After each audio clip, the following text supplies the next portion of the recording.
So there's some times where there's a lot of good things to go right, and then there's a lot of things to go wrong. And obviously, sitting in front of me is very, very successful progress. If you're on my social medias, you will have seen some progress here and there. And there's a little surprise that as of making this video, I'll either have posted or probably not. You'll see it for the first time here. We had a little, actually it's not little, it's a big oopsie. So, set back to 1900 in probably a good week or two, because we were making progression on it, as you can see. But just a quick once over of this guy. The 1850 is back on blocks, because the cone, as I call it, the hub that holds the center onto the axle, we have the cone and the bolts, the U-bolts going around it. They're supposed to be metal green. And we have the center, the rims, and the front rims all being sent to a guy to paint it for us. And I have gotten the paint code from a friend of mine. And so far we're trying to figure out a way to match that the best we can. But just this thing's just on blocks. It'll be painted, put back together, and probably torqued, and it'll be good. And then on to this guy. Once again, all wheels are off, being painted. All that stuff's white, so there's no pickiness about it. Just white, white, white. And then basically everything you see here is green, and then the rest of it will be white, like the rims will. But to the main point here, to the little surprise point. Yeah, we had a little whoopsie, and I think it has something to do with this shaft and this clutch pack. And then a little bit of reinforcement kind of caused this issue. She is cracked. Big time. A little bit to our ignorance in some aspect, because we'll learn the hard way, I guess, that you can't rush this type of stuff, and that something is wrong with it. Because whenever you put this shaft into there now and actually seat the gears, push her in a little ways, that should theoretically just slide right in there. But instead, you have to beat on it to get it to go back in there now. And I'm at school, so I don't get to see most of this progress. But from what I hear, that slid in before, and at some point, I'm going to guess it got a burr on it.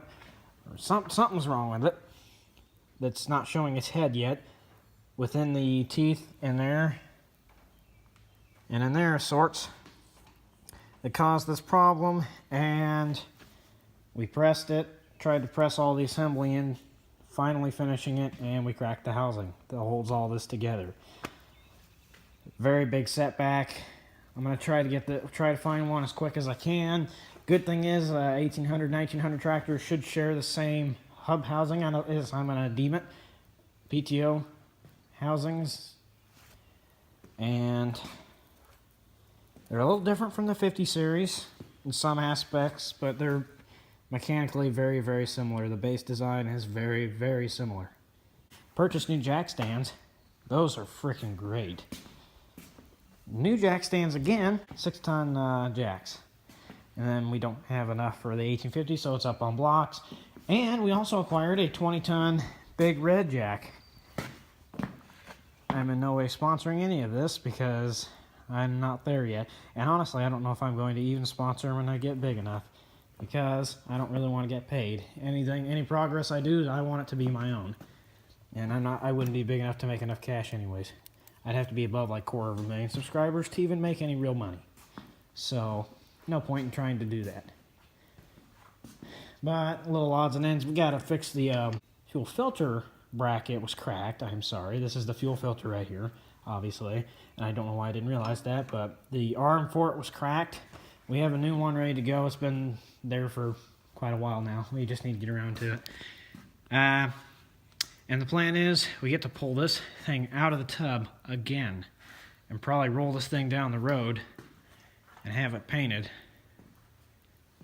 So, and the good news is there were bolts stuck down in here.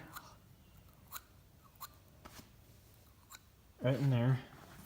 And my dad heated it up, took a quarter drill, and took a left-hand drill bit, went in there, and they broke loose, and he just pulled them all out. So those are good to go. And we've got a ton, and I mean a ton, of grade 8 bolts and other supplies, washers, lock washers, nuts, a ton of different bolts in every length and size. So yeah, we're essentially really good on this project. Everything in there is perfectly fine, wonderful. Maybe a little rust here and there, but I mean, I'm not complaining. 50, 60-year-old tractor, that's pretty darn good. She needs to be cleaned bad. The fenders came off, the panels came off, everything is basically off now. We're gonna, and an update. If you noticed, I changed the title of it, is because we're now actually going to restore this tractor, and it's all the way down to this point, so why not paint it cosmetically? At least we're gonna put a wiring harness on it, paint it, and we're good to go. And fix the mechanical problems. We're gonna check the hydraulic pump over, pull it out, disassemble it, check for cracks, bad seals, throw it all back together, probably with new seals.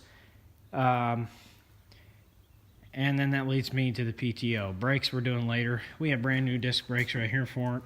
But anyways, guys, thanks for watching. A little bit of a letdown. Quite a bit of a letdown, honestly. Hope to get at it here before long. Hope to get to this guy before long. Times are hard right now. Thanks for watching. You know what the intro tells you. Do it, please.